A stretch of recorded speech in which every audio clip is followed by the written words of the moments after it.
Hi, my name is Cameron, and I'm here to talk about how to live a happy life. So when I was a freshman in high school, that wasn't very long ago, I went to a Jesuit school in California. And there I kind of learned more about religion. I was never really that religious. My family maybe went to church once or twice a month, but I didn't really know much, and I kind of just assumed things to be true. But going through religion classes at that school, I learned that a lot of things in religion required faith.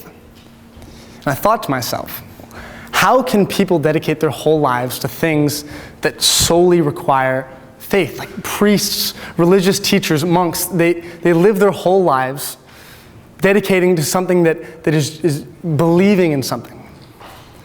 And I thought, well, what's the point of that? What's their goal? What are they trying to get out of that?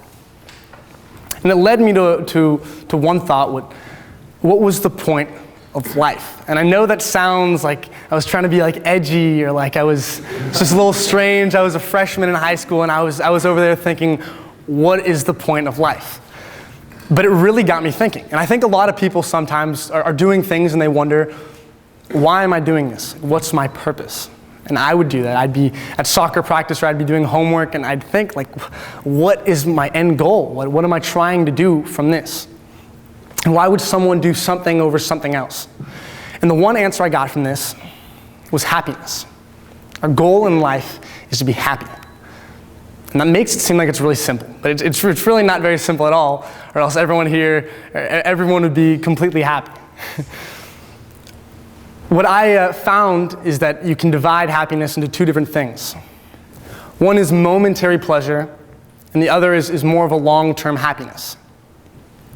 And I figured that to achieve true happiness, you had to decide or be able to differ between the two. And so I thought about an analogy, what I could say to distinguish momentary pleasure and long-term happiness. So I imagined you give a man money, so an unlimited budget for a meal. He can go to a restaurant, have the best food, best chef, bring his friends, an amazing night.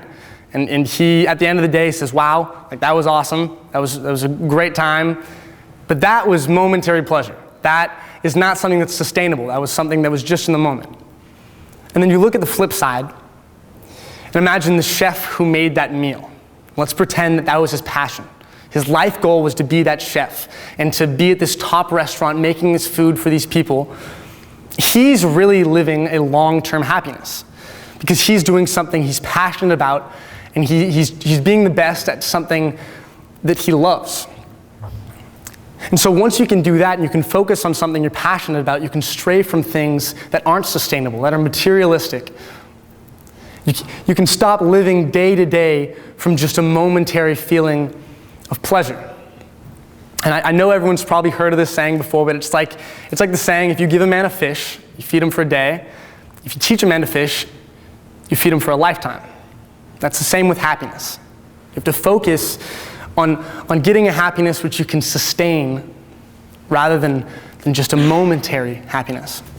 And so my message is, if you get anything from this talk at all, is basically just find something that you're passionate about. Find something that you love and that you want to do, and be the best you can possibly be at that. And don't let anyone stop you. Don't let anything derail you. Don't let momentary pleasure stop you from this ultimate happiness.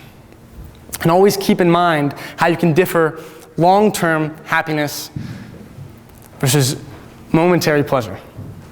Thank you.